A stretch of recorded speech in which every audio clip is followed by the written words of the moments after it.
Eamon Khan here for Seconds Out with the gentleman John Hedges. John, good to see you looking well, looking like you've filled out as well too. Yeah. How's life treating you? Yeah, all well, thank you, Eamon. Just enjoying training. We're in a good place at the moment. Obviously a Southern Area champion now, 10-0, moving on to some big fights. And yeah, like you say, I'm a big cruiserweight now, so big fights are going to come, and we're going to have some big victories. Yeah, rewind about a year ago and you were around like the 190 mark, and then I think last couple of fights you've weighed right at the cruiserweight limit. Do you feel like you've filled out into that frame now? Yeah, definitely. Like even when I was a light heavy, like you say, I was never really a light heavy sort of style. I was always making catch weight. So now I know where I belong. I'll make £200 quite comfortably, but I still have to walk around about 100 a kilo, just over. So yeah, and I'm 6'6", so it's inevitable that I was going to be a cruiserweight, 22 years of age. So eventually it's going to become, I think, impossible because of the size of me. But at the moment, I make it comfortable, and it's the weight I'm going to campaign at. Did you feel good at it? Do you feel that you're able to reflect what you do in the gym on fight night at that weight? Yeah, definitely. Like, look, when we're looking at my record now, I've took on some good fighters, took on like 3 undefeated fighters. Last one being Lewis Oakford, 5-0. And yeah, I feel like what I'm doing in the gym, I'm still, obviously, I spar, I'd probably say, I've not showed everyone what I've sparred yet because I've sparred British champions, world champions. So it's starting to show in my fight slowly but surely. I'm getting more confident.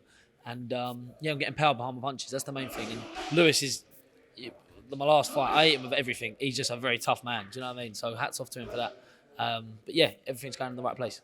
One of the big things at that higher weights is obviously that power and being able to kind of translate that into the ring. Do you feel that you've got that down now, being able to throw those power punches and it have an effect on your opponent? Definitely, because I think I've always said speed and sharpness is what equals to power. Do you know what I mean? So if you're just throwing this slow swinger, yes, if it lands, it might take him out, but also you're gonna open yourself up. Where I believe my asset is I'm very sharp, I'm very quick, and I've took the light heavyweight speed up with me, and still got power to add, but that will come in good time. But I know you hit someone with 4 clean shots, it's going to be very hard for them to stand up at any weight division. So that goes for cruiserweight as well.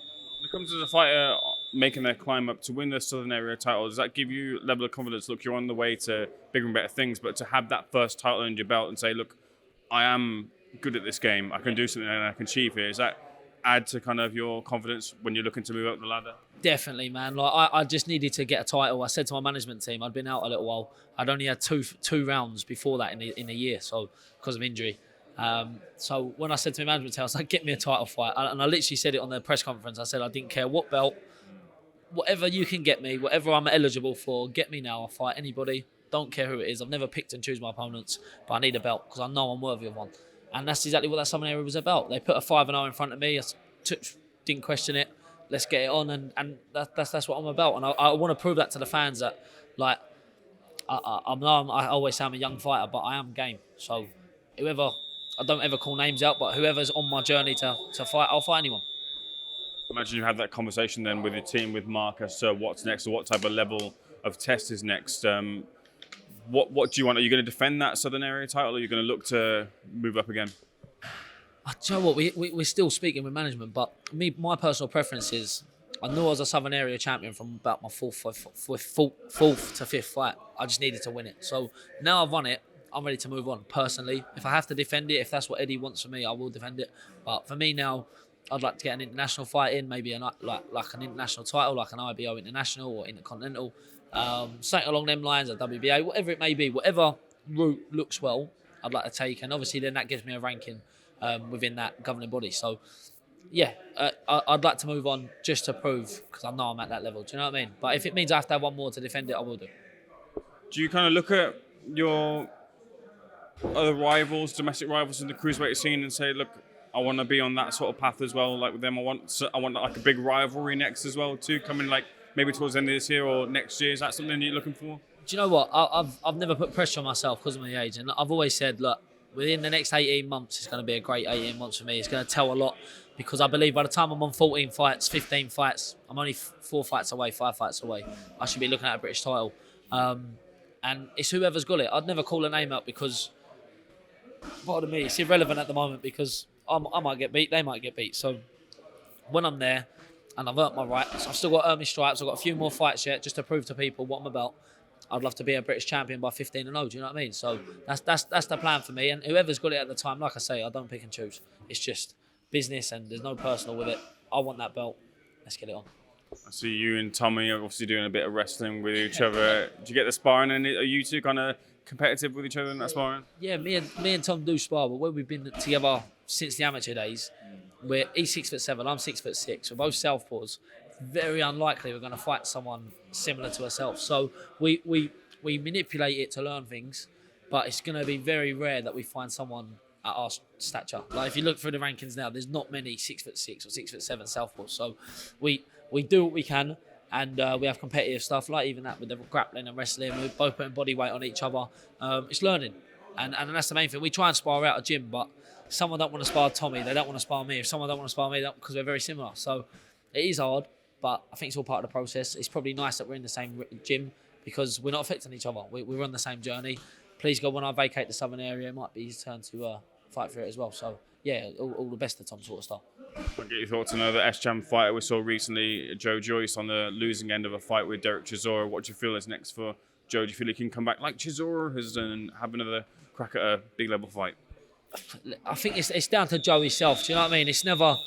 I don't think anyone knows what's going on with people mentally, physically, financially. So I'd like to say if he's managed to pack a load of money away, just call it a day because you've had a great career. But you don't know, and you don't know how he is. It might be his life. Well, no one's going to know exactly how someone feels about boxing. Do you know what I mean? It's easy for someone to sit on the outside and say, "Oh, he's had so many big fights."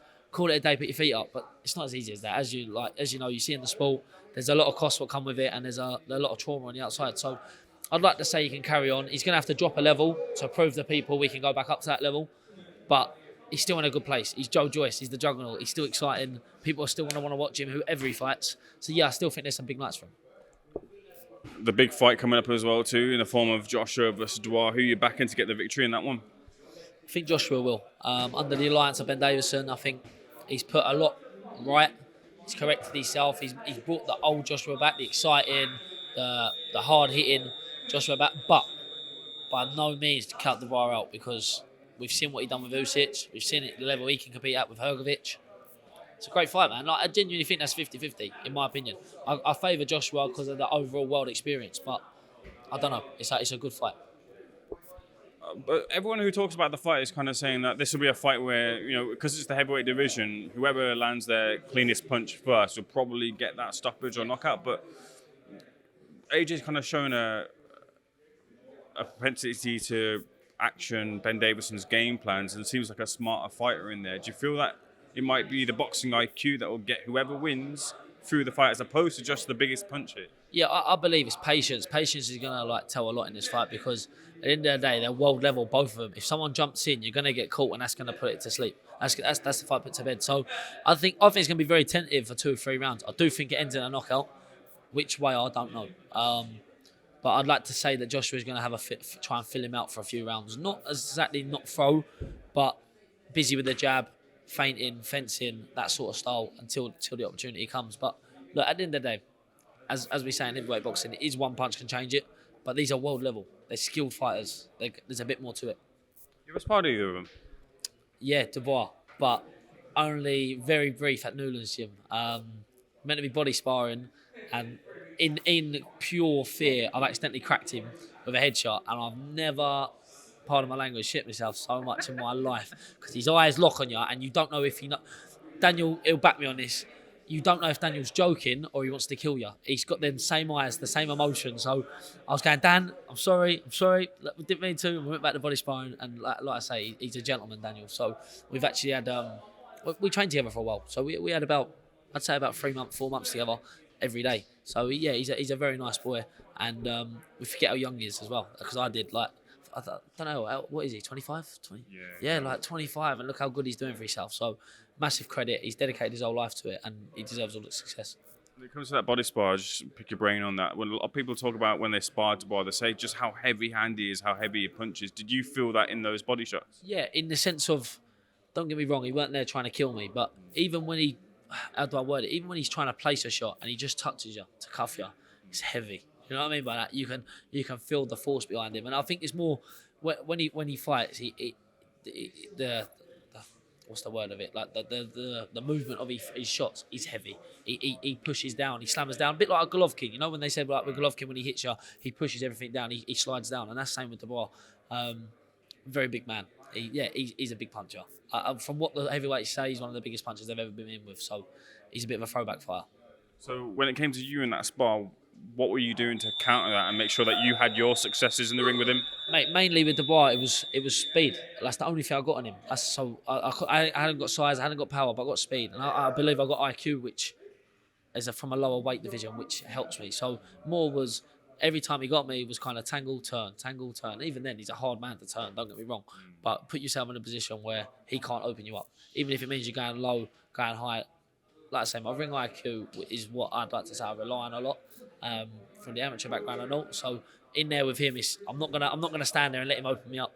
If he's got me on the ropes, I'm making sure there's that much distance in between us. I'm making sure we're close. So yeah, that was my tactics. Interesting. Appreciate that insight, John. Thanks so much for speaking to Seconds Out, sir. Looking forward to seeing you back in the ring.